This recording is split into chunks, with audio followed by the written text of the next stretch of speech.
spreadsheet. Now your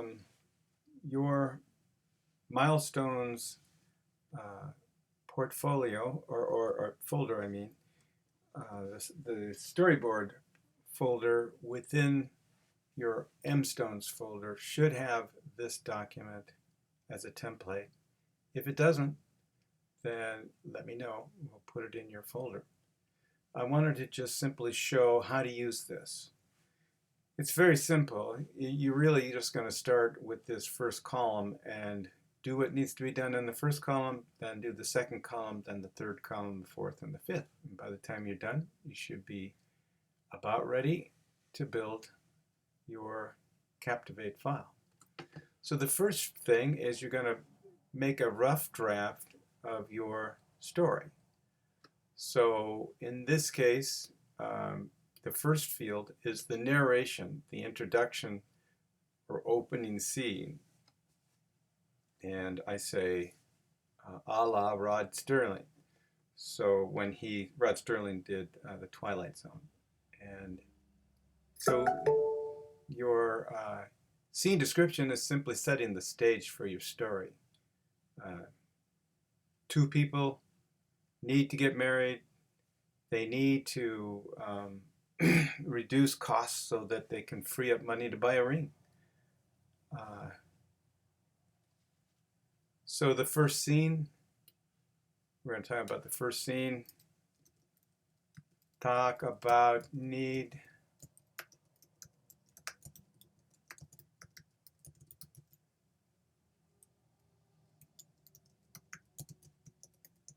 So they talk about the need and they pick a solution. The second thing is, the solution in this case, the story is going to be that they buy a car, a particular car. They trade in a car that they have which has high monthly payments and costs a lot to maintain, burns a lot of gas, high performance car. But if you get married, you don't need a high performance car. You need a car that is good transportation, reliable, not going to cost you a lot of money. So, after all, they got to save to buy a house and all that kind of stuff. Maybe have kids. So, you got to get responsible now. So, talk together about need and choose a solution. Boyfriend.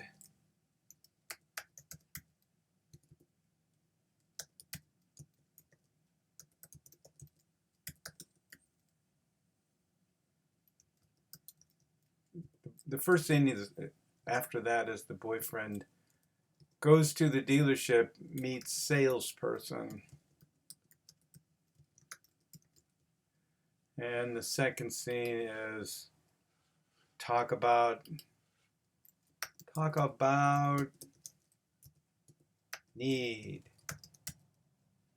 Salesperson puts our boyfriend in a car that she really wants him to buy.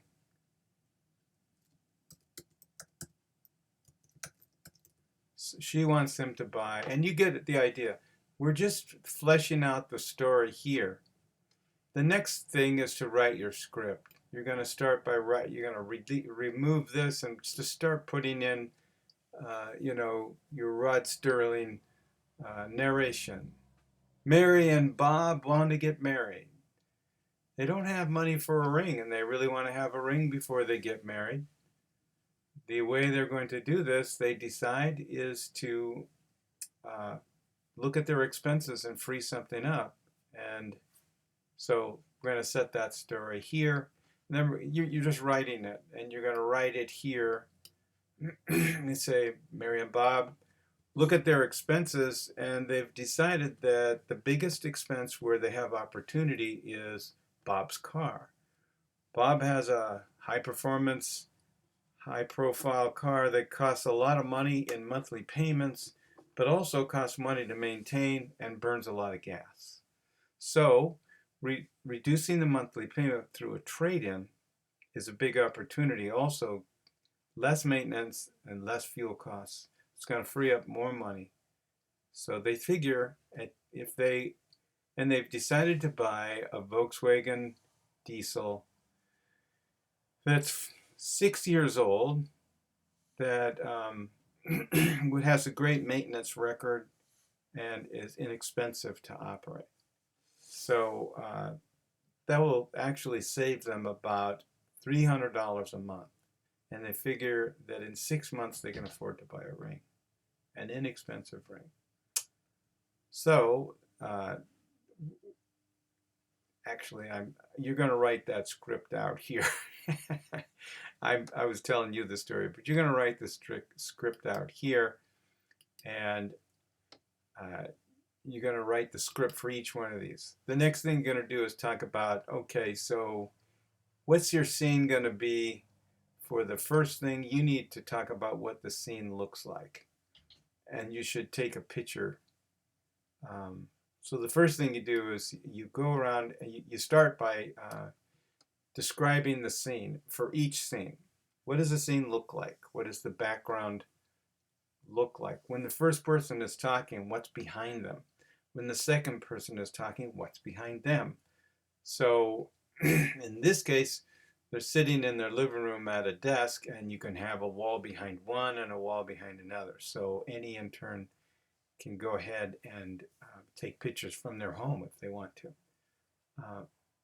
You want to take the picture of the background without the person in it, because that gives you flexibility to change characters. So one of you can take background pictures that others can use. So it's best to take your own characters, but the background pictures can be shared around. So, and also you can make changes.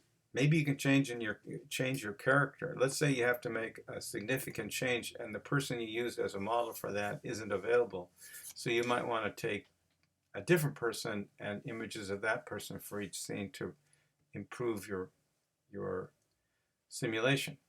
But you're going to do your background. The first thing you're going to do is describe it, the background. What does it look like? And then you're going to replace that. You're going to take a picture and replace that description with a link to it. Okay? So you're going to walk through this one. Finally, you're going to go to your character. So for each scene, what do the characters look like? In this case, for the first scene, I think the scene may not include the characters. It may have a picture of, getting married or something like that. Who knows? For the narration. But your first thing is going to do the description, and when you've followed with a description of the character, which position, and it's very important to talk about the mouth. If that character is talking, the mouth needs to be open. Otherwise, the audio for a closed mouth doesn't really work very well. So you're going to describe it. After you describe each scene, you come back and you take your picture of your character and you're going to replace the description with a link. So this one and this one are going to have a link when they're done. Now you have an audio description of what the narrator needs to do. And you got your script over here. So you have your audio description here, and you're going to also describe the audio and then record it and leave a link here. So when you're done, you're going to have your links in these 3 columns. So when you're done with this document, you have all the links done, and you can now open up your Captivate, import your links into your Captivate library for the file you're creating, and you can start laying them out. You can pull them from the library and position your backgrounds and position your audio. Okay, now obviously this does not give you enough information to create a video, but it allows you to work through the process of developing the pieces for your video. Okay, and that's how you use this document. All right.